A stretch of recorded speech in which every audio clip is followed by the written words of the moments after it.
Guys, so starting to work on the Thunderbird.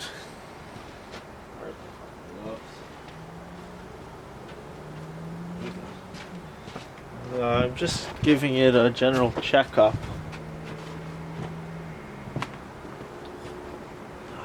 Fuck. There it is. Just give me 1 second.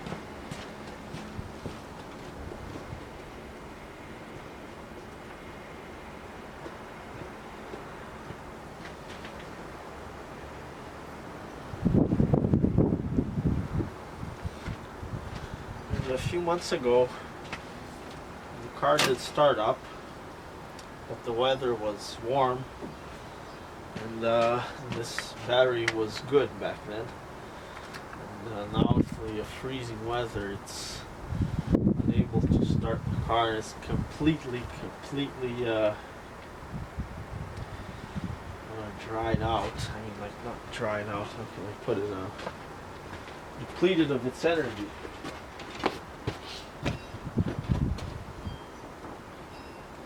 It's actually showing 0 volts. Tried charging it up a bit, but just take a look.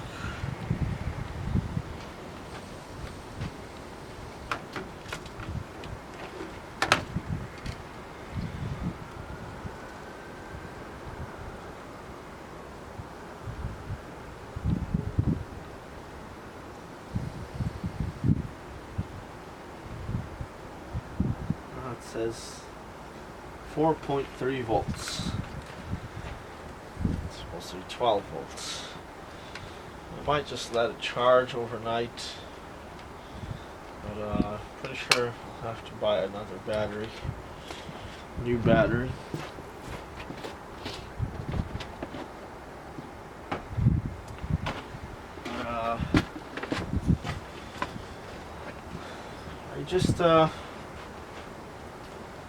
I was just starting to do some tests and put some more coolant. It was a little bit low. Don't know why. Might be a leak somewhere. Certainly hope not, because radiators are expensive. You can't really fix them. There's some people that are able to fix them, but I'm not one of them. It's a little bit of a pain in the ass. There's oil leaking through here. I noticed this side there's seems to be a typical problem with these old Thunderbirds. There's a gasket right there. You see, it starts to leak oil through here. Now it's not really a big deal fixing this. You just have to retorque everything, retorque those bolts. That's what the manual says. You have to retorque them every 5 years, or I think it's a 50-year-old car. So what happens is the gasket compresses, right, and over time it loses its elasticity, if you will. So that should be easy to fix. Just retorque it. Shouldn't have to change the gasket, but it's not a big deal either. Pipes, I checked all the pipes, as well as all the wires. They seem to be fine. They're all fine, except some of the buttons inside are a little bit weird. Another problem we could have is the power steering might be leaking as well.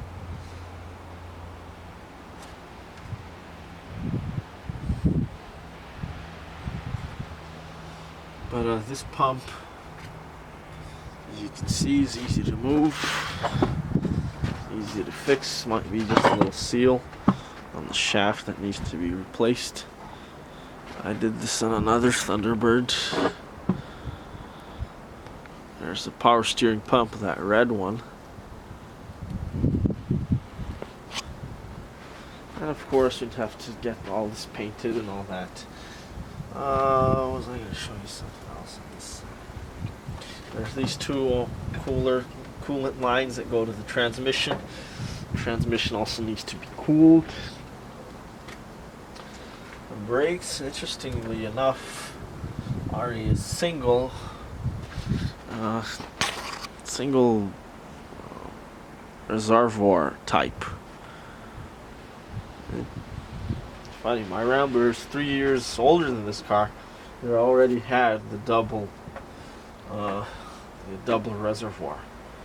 So the idea is one reservoir for the back, one reservoir for the front. If one of them goes bad for whatever reason, let's say the brake lines are cut, somebody cuts them or they rot, and you still have the other one. Now if you just have one of them like that, and if there's a leak somewhere, then you're fucked. There's just one of them. But it's best to just that's alright. There's a lot of rust on it though. There's the that's the brake cylinder, master cylinder there.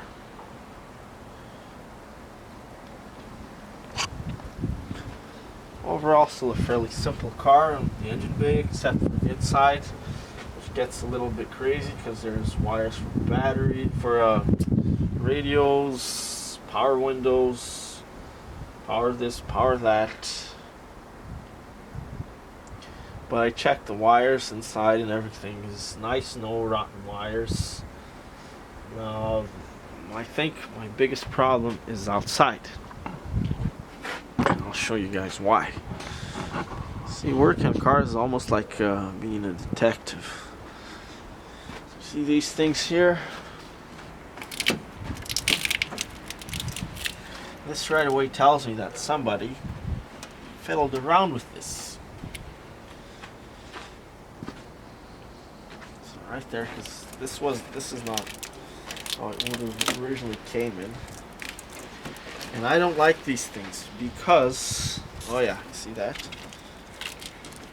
This is just sort of electrical tape for construction, electrical pipe, sorry. And it's open on the sides, they put them like that. And what happens is water and junk and shit will just get inside there. And sure enough, underneath, as you can see, somebody just used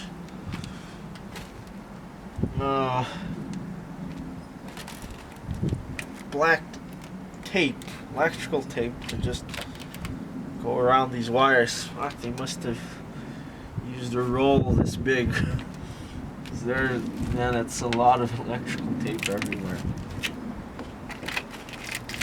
That's not a good repair. What I like to do is I like to buy rubber hoses and put the wires through them. That's the proper fix. You don't want these open ends, open sides like this. But anyways, it's not a big deal, except that usually when people do that, that tells me that they're rushing things. They didn't know what they were doing, and it sort of messes things up for me because now, maybe they changed the order of wires and put one wire here and one wire going there. Now I have to sort of figure out what they did, undo it, and then redo it properly. Oh, hang on, let me just get this out of here. Hope you guys can see that. You just put electrical tape everywhere. Man, they must have used a lot of electrical tape. And same on this side. Let me move the camera out from the stand, from the tripod. Just give me 1 second.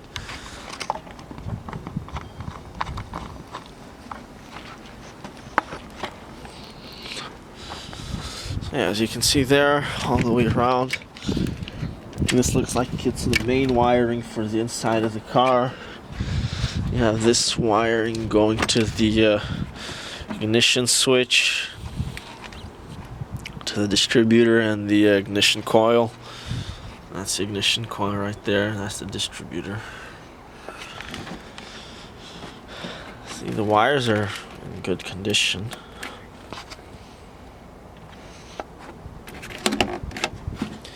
There's some disconnected connectors. I don't know where that's from. There's a voltage regulator, kind of loose.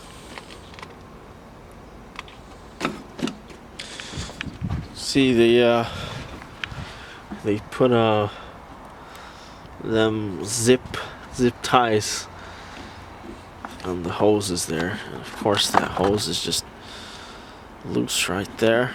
This is for the windshield wiping fluid. That's a little pump right there for the windshield wipers. So same here, they just put electrical tape all around there. Same on this side, just a bunch of electrical tape.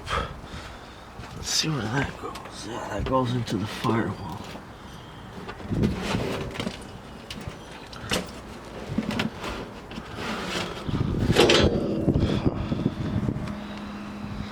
Yeah.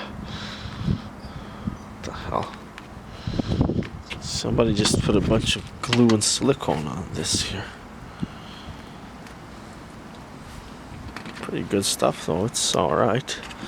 I think this is just, they did this shit just like that Buick. It's for the rainwater to collect. I don't know why they just don't throw it on the street. Why would anybody want to collect rainwater and debris from the, see, water comes in through this thing here. I'm not sure of the name. Anyways, it goes in through this sort of grill here and goes out through the sides. On most cars, my Rambler will just go out, like just a pipe going out on the road, just going out really. On other cars, they put these things, which doesn't make any sense at all. I wonder if you can see down in there.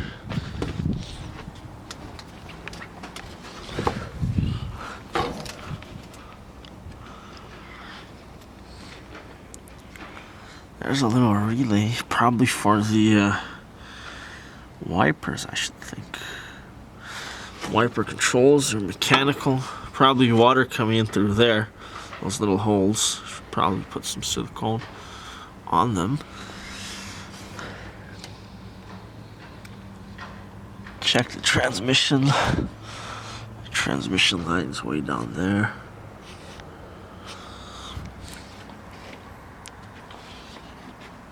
So just more weird tape and sort of plastic thing here. So this is the relay or the solenoid for the starter motor.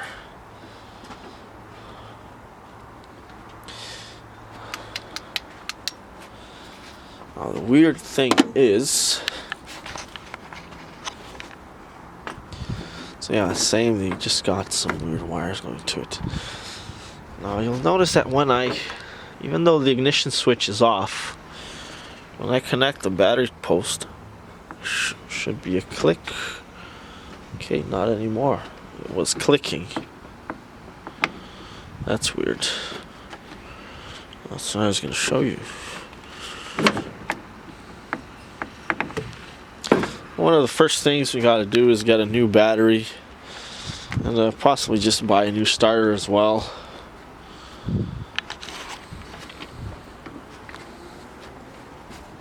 What I do with my wrench.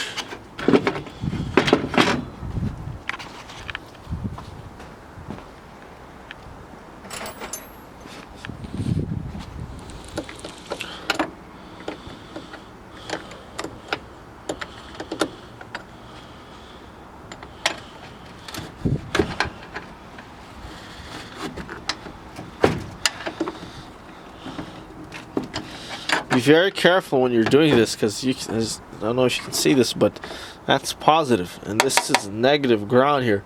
So if I were to do this while that terminal was connected, I'd get a big spark here and that would be nasty. Alright, then let me just get that out.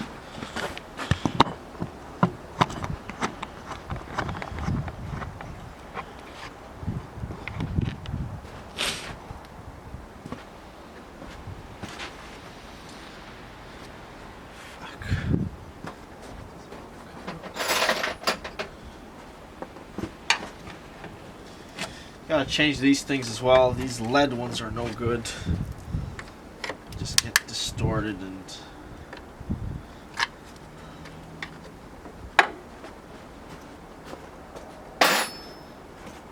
full of dents, and looks like a cow chewed them up. Get the battery inside. For charging. Although I doubt it won't be any good, because I'm pretty sure this battery was bad. Let's give it a shot anyways.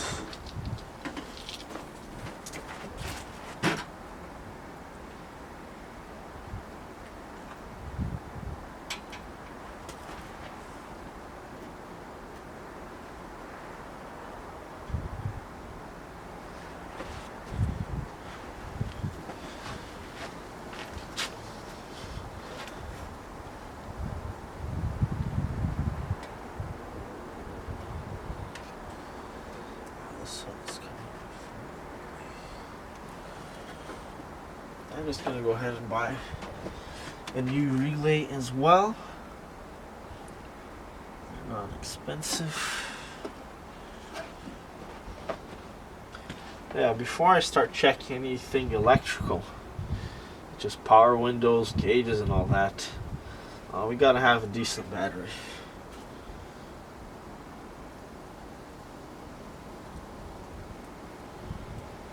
Well, you could technically do without it. I'm not 100% sure, but I think this car, the way it's wired, is that the accessories will not turn on unless the car is on, so that's the need for the battery. But I changed that in my Rambler so that everything gets shut off when you remove, when the ignition switch is off. And it wasn't that way before. When the ignition switch was off, you could still have things, you'd still be able to turn things on, such as cigarette lighters, lights, and yeah, especially the lights, because what could happen is you could have the car off, take the keys out, go somewhere, and you forget the lights on. When you come back, then your battery's dead. So that's a very faulty design. But I changed that, so I think this car might be somewhat similar. But battery seems to be alright.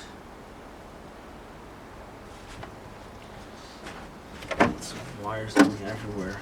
What I'm going to do is I'm just going to remove all these plastic garbage that they put on it. I don't even know why. Why they put this junk on wires such as this. There's no reason to do that. Definitely going to buy some of these things. Not quite sure what this is. Looks like it was some sort of connector, but it's been bypassed. See that there? Not quite sure what it is yet. It's almost some sort of switch.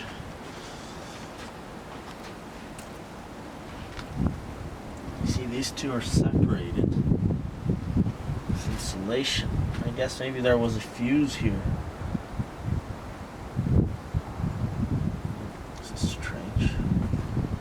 Again, it's just lousy electrical tape job.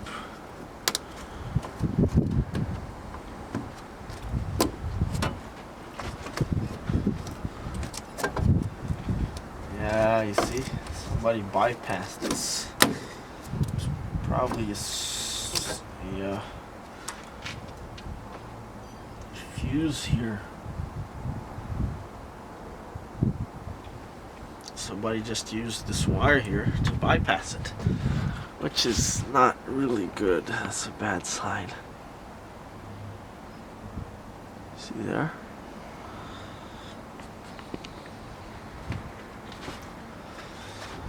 That kind of worries me quite a bit. There's another disconnected switch here. These wires don't seem to too good. Once again, stuff with zip ties. Just a quick job, really. Sort of fixing symptoms rather than fixing the actual problem. Maybe that's... Hey, looks like this is for the front lights, the headlights. No wonder they don't turn on. Yes, it is. Well, we found why just found out why the lights weren't turning on.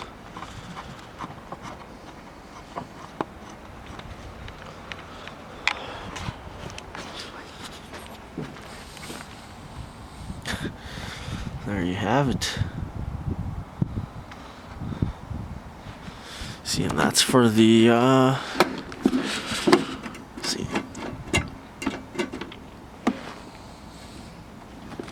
see that goes into there.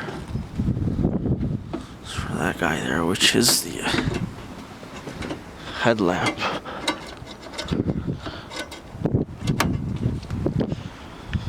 I wonder if this side is the same thing. Looks like this side is connected.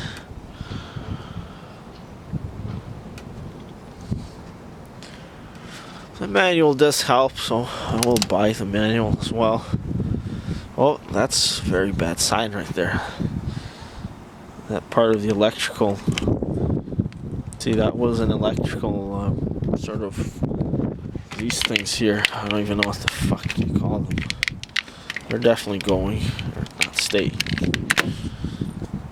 But it's melted. Lots of funky stuff going on here. Yeah, it's melted. Whoa, it's melted all the way right there. Don't know if you guys can see that. See that there? It's melted right there. It's melted all the way down. So some electrical issue there because it's too far from the engine bay for that to be the culprit. Looks like there's no leaks from the steering gear, which is really good. Just gonna pull that out. Huh. How would somebody put a zip tie around the master cylinder? That's weird.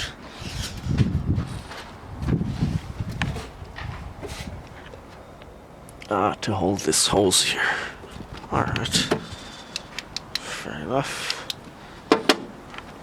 Try to pull that out. See if there's a wire inside there or what. All these plastic things are going, by the way.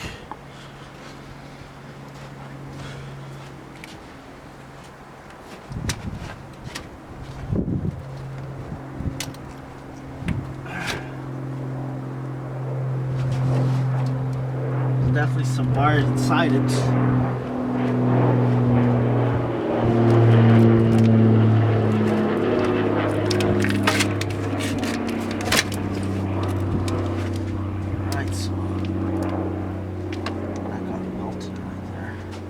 Like it was touching the exhaust. Maybe that's why it melted. Might be going to the transmission.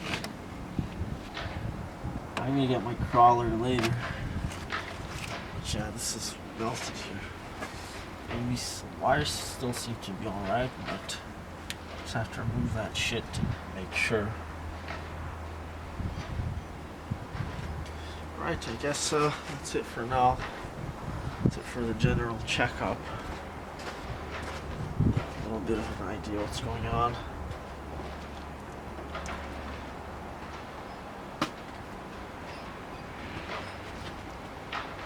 Fairly nice looking engine bay. Everything's nice and painted. Hoses are all in good condition. Just have to sort of figure out what's the main worries are those melted wires, this bypass switch here. And, so my general procedure for electrical is getting the main electrical first. So make sure, first of all, I want to make sure all the necessary electrical items are working. So basically the engine, so the ignition switch, distributor coil, and the what's that, the car turns on, basically starter, and the battery. That's the main. And then you have, those are the essential ones. And then you have the headlights and the turn signals. That's what I want to check after. And then after that you go to the sort of accessories and stuff that you can do without, such as air conditioning, except this car does not have air conditioning. That's interesting. Thunderbird without the AC. That's why they had the vents like on the windows. Okay, so no AC, but then we'll check like the power windows and the power seats, and radio and little dash lights and gauges and that sort of thing. Yeah, that's it. Okay, here. This side you can see this thing that they put here. That one that rubber pipe that I just removed there. There it is, right there.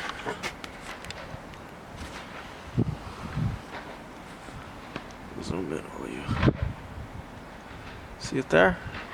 Let me try to zoom in closer. Hang on. Just overcomplicate things.